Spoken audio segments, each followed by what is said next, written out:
Shalom, que bom estarmos mais uma vez juntos para compartilharmos a palavra de Deus. É um privilégio estarmos aqui. Deus é poderoso, queridos. Deus tem tido misericórdia das nossas vidas. Na palavra diz que a misericórdia dele todas as manhãs são renovadas. E é por isso que estamos aqui, pela bondade, pela misericórdia de Deus. Na palavra diz lá no Salmo 23 que certamente a bondade de Deus nos seguirão todos os dias das nossas vidas e habitaremos para sempre com o Senhor. Amém, queridos? E eu queria compartilhar um texto com vocês que eu acredito que todos vocês conhecem, que está lá em Marcos, no capítulo 5, no versículo 21, que fala de um homem que confiava em Deus, de um homem que sabia que em Jesus estava a solução dos seus problemas, de um homem que reconhecia quem era Jesus, é Jairo. E eu quero orar com você, e você vai pedir ao Senhor para que revele no seu coração o que Ele tem para você neste dia, nesta noite, em nome de Jesus. Vamos orar? Senhor, nós te louvamos e agradecemos o Senhor por mais um dia estarmos aqui para ouvir a Tua palavra. Como é bom, Senhor, saber que temos um Deus tão maravilhoso, que nos ama, que nos protege, que nos guarda, que tem nos dado a vitória sobre as lutas, sobre as tribulações, um Deus que tem nos sustentado, um Deus que tem nos abençoado, que tem nos guardado. Senhor, eu não consigo encontrar as palavras de gratidão. Tantas coisas o Senhor tem feito por nós, tantas coisas. O Senhor é um Deus poderoso. Nós adoramos o Senhor e precisamos do Senhor. Como disse Pedro um dia, para onde iremos nós, se somente o Senhor tem as palavras de vida eterna? Fique à vontade no nosso meio, Senhor. Revela a Tua palavra nos nossos corações. Fala com cada um de nós neste dia, nesta noite, aquilo que o Senhor tem para nós, que possamos ser cheios da Tua presença, que possamos entender aquilo que o Senhor tem para nós. Fique à vontade no nosso meio, Senhor, em nome de Jesus. Amém. Amém, queridos.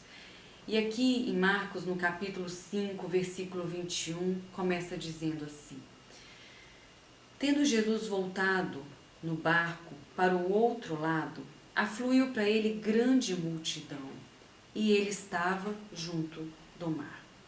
Eis que se chegou a ele um dos principais da sinagoga, chamado Jairo, e vendo, prostrou-se aos seus pés.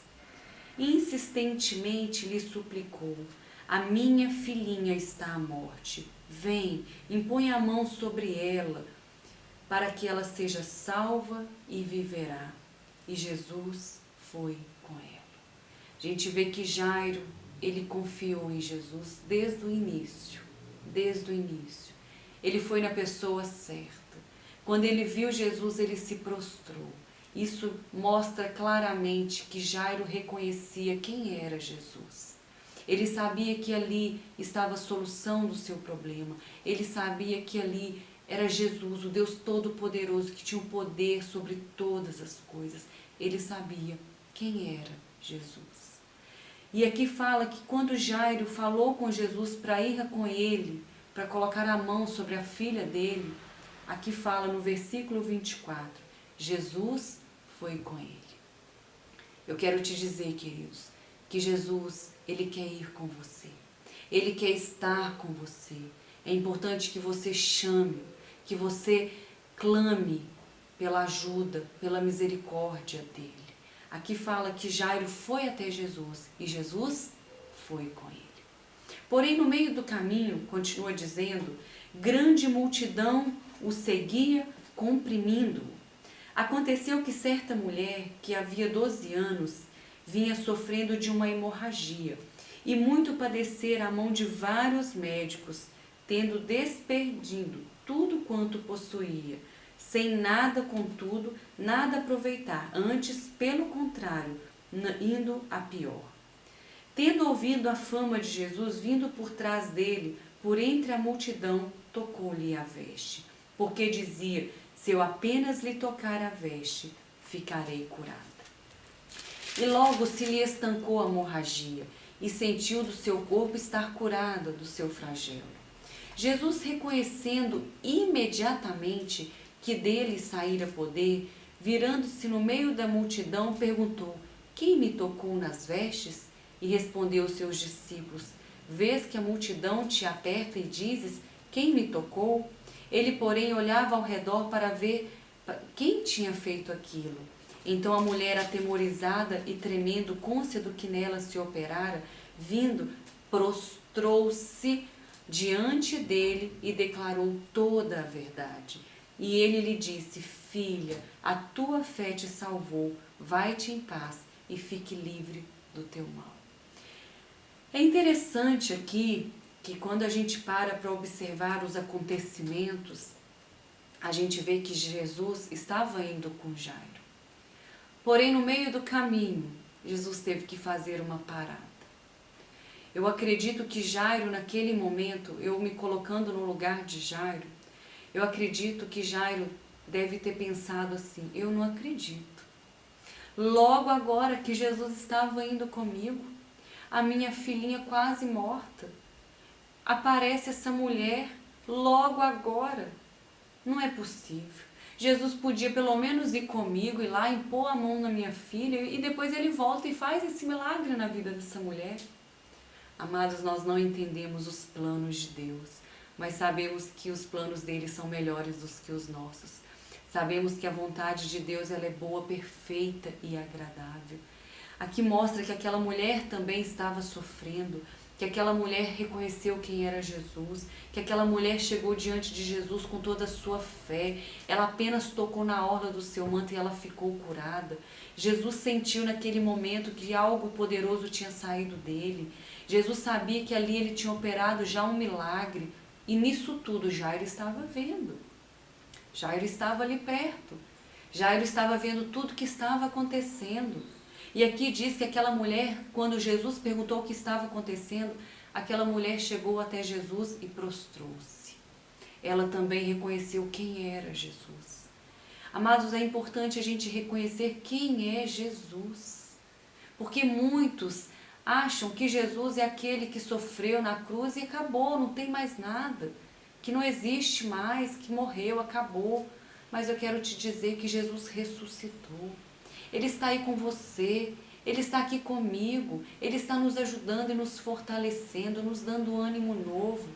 Ele está nos sustentando, queridos. Eu não sei o que você tem passado, eu não sei se você precisa de um milagre, eu não sei se você está passando por alguma luta, mas eu quero te dizer que o Senhor sabe de todas as coisas. Qual é o milagre que você precisa hoje? Quantas vezes você pode dizer que o Senhor operou na sua vida? Lá no Salmo 103 diz assim: quero trazer à memória aquilo que me traz esperança. Em Lamentações 3:23 também diz assim. Quantas vezes, queridos, nós precisamos de trazer, de lembrar de todas as coisas lindas que o Senhor já fez por nós. Sabe para quê? Para nos dar esperança novamente, para nos trazer fé novamente, porque muitas vezes nós esquecemos de coisas que temos que lembrar. E muitas vezes nós lembramos de coisas que temos que esquecer, mas nós não podemos esquecer daquilo que Deus já fez em tempos passados, dos milagres dele. Deus é um Deus de milagre, Deus é um Deus poderoso. Deus, ele fez milagres, tantos milagres, e ele não mudou. Deus é o mesmo ontem, hoje e para sempre. Assim como ele operou um milagre na vida de Jairo, na vida dessa mulher, ele quer operar na sua vida também. O que você está precisando? Clame ao Senhor. Prostre-se diante dele para você mostrar que você reconhece quem é Deus, quem é esse Jesus maravilhoso. E aqui continua dizendo que aquela mulher foi curada, porque o Senhor poderoso operou na vida dela. E continua dizendo no versículo 35, continua dizendo assim: falava ele ainda, ele estava falando com aquela mulher, lá no versículo 34 diz assim: e ele lhe disse: filha, a tua fé te salvou, vai-te em paz e fique livre do teu mal. Falava ele ainda quando chegaram alguns da casa do chefe da sinagoga e lhes disseram: a tua filha já morreu. Por que ainda incomodas o mestre?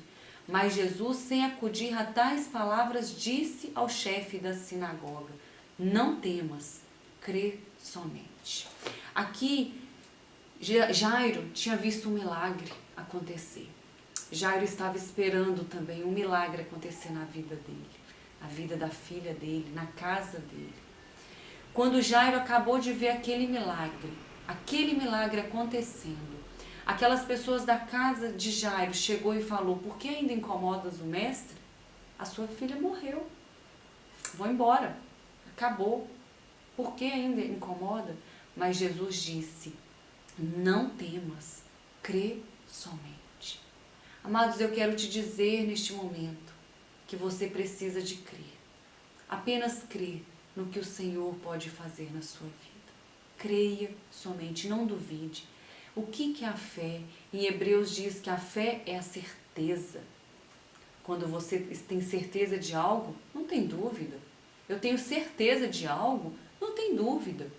Não deixe a dúvida tomar conta do seu coração, porque a dúvida, ela anula a nossa fé. E aqui Jesus falou com Jairo: não temas, crê somente. Contudo, não permitiu que alguém o acompanhasse, senão Pedro e os irmãos, Tiago e João. Chegando à casa do chefe da sinagoga, viu aquele alvoroço, os que choravam e os que pranteavam muito. Ao entrar, lhes disse: por que estáis em alvoroço? Por que chorais? A criança não está morta, ela dorme. E aqui diz assim, no versículo 40, e riam-se dele. Aquelas pessoas que estavam ali ainda riram de Jesus. Isso mostra que elas não tinham fé. Elas não tinham fé, mas Jairo, ele continuou crendo. Mesmo que aquelas pessoas todas riram, mesmo que aqueles que chegaram perto dele falando, porque ainda incomoda, Jairo continuou crendo. É importante, meu irmão, que você continue crendo. Mesmo que tudo diz que não, mas a voz de Deus nos encoraja a prosseguir. É importante você ouvir o que Deus está te falando. É importante você se alimentar com coisas de Deus. É importante você se encher com coisas de Deus, porque às vezes as pessoas estão tão cheias com tantas coisas e não tem lugar para Deus. Muitas vezes você está deixando as coisas encher você e você não está tendo lugar para Deus. Deixe Deus encher você de fé, de esperança. E aqui Jairo estava cheio de fé. Mesmo que os outros não tinham, mas Jairo continuou crendo. E aqui continua dizendo: tendo ele, porém, mandado sair a todos, tomou o pai e a mãe daquela criança e os que vieram com ele e entrou onde estava aquela criança. Tomando-a pela mão, disse: Talita cumi, que quer dizer: menina, eu te mando, levanta-te. E imediatamente a menina se levantou. Eu quero te dizer que quando Jesus age na sua vida, é imediatamente. Amém? Creia somente. Pode ser, queridos, que vai levar um tempo, mas o Senhor está trabalhando. Na palavra diz que o Senhor trabalha para aqueles que nele esperam. A gente vê tantos acontecimentos na Bíblia onde Jesus agiu imediatamente. Pode ser que na sua história ele vai agir imediatamente, pode ser que não, mas continue confiando, porque o tempo de Deus não é o mesmo tempo que o nosso. Amém? E aqui fala que imediatamente aquela menina se levantou e pôs a andar, pois ela tinha 12 anos. Então ficaram todos sobremaneiras admirados. Eu quero te dizer que todos ficarão admirados de ver o que Jesus fará na sua vida, o que Ele já está fazendo, o que Ele fará. Amém, queridos? É importante que você confie nele, porque todos ficarão admirados. Eles ficarão, sabe por quê? Porque o Senhor engrandecerá na sua vida a misericórdia dele, a bondade dele e a fidelidade dele. Lá no Salmo 23 diz: certamente que a bondade e a misericórdia de Deus nos acompanharão todos os dias das nossas vidas e habitaremos para sempre na casa do nosso Deus. Amém? A bondade de Deus, ela nos acompanha. Deus é bom, Deus é fiel. Pare e pense e veja o que Deus já fez na sua vida, coisas lindas e maravilhosas Deus já fez na sua vida. Amém? Não dê ouvidos àquelas pessoas que têm vindo com palavras de pessimismo, aquelas pessoas que têm duvidado do Deus que você serve, daquelas pessoas que dizem que não tem mais jeito. Eu quero te dizer que tem jeito. A última palavra é a palavra de Deus, e quando Deus age, ninguém pode impedir. Tem um versículo que diz: agindo Deus, quem impedirá? As promessas de Deus, elas foram feitas para nós, queridos. As promessas de Deus é para serem cumpridas nas nossas vidas. Confesse aquilo que está dentro do seu coração. Confesse as promessas de Deus. Deus tem coisas grandes para nós, coisas maravilhosas, mas coloque Deus na sua vida em primeiro lugar. Reconheça quem é o Senhor na sua vida. Proste-se na presença de Deus, mostre para Ele que você é dependente dEle. Quantas pessoas dependem de tantas pessoas, de homens. Queridos, nós temos que depender de Deus. Eu digo que nós somos tão frágeis. Eu falo que a nossa vida está por um fio, por um fio. O dia que Deus quiser e cortar esse fio, acabou. Nós somos tão frágeis, não é verdade? Mas nós temos um Deus tão maravilhoso. O seu problema pode ser grande, viu? Mas eu quero te dizer que Deus, Ele é maior do que esse problema. Amém? E eu quero orar com você. Eu quero orar porque eu sei que o Senhor está aí com você. E é Ele que tem te sustentado, tem te fortalecido. Temos passado tempos tão difíceis, né? Com essa pandemia que estamos vivendo. Tem sido fácil, não. Tem sido bem duro, bem difícil. Mas eu sei que o Senhor tem nos sustentado. Amém? Vamos orar. Pai, em nome de Jesus, eu quero colocar a vida dessa pessoa, desse irmão que está ouvindo a Tua palavra, que está aqui comigo. Senhor, nós dependemos de Ti. Sabemos que no Senhor está a solução para todos os nossos problemas. Mesmo que tudo diga não, a Tua palavra nos prossegue, nos ajuda a prosseguir, nos dá ânimo novo, a Tua palavra nos fortalece. O Senhor é aquele que nos fortalece. E eu quero entregar ao Senhor esse irmão que está aqui comigo, que o Senhor venha cuidar dele, abençoar, fortalecer. Dê para ele uma semana de paz, uma semana de vitória. Continua ministrando no seu coração essa palavra, mesmo que as lutas sejam grandes, ó Deus. Nós temos um Deus que é maior do que qualquer luta. E nós temos o Senhor, que é o nosso Deus poderoso. O Senhor que nos fortalece. Pai, em nome de Jesus, nós entregamos tudo nas Tuas mãos. E confiamos e sabemos que o Senhor tem sido a nossa força e a nossa esperança. Em nome de Jesus, guarda essa pessoa que está aqui, Pai, comigo. Guarda a casa dela, a família dela. Em nome de Jesus. Amém? Que você tenha uma semana de paz, uma semana de vitória. Que o Senhor continue ministrando no seu coração essa palavra, que é tão rica, onde ela nos enche de esperança. Amém? Assim como Deus operou na vida deles, Ele quer operar na sua também. Fique em paz, confie no Senhor e você verá o que o Senhor fará na sua vida. Amém, queridos? Que Jesus te abençoe. Uma boa semana, um grande abraço. Fique com Deus. Um abraço, tchau.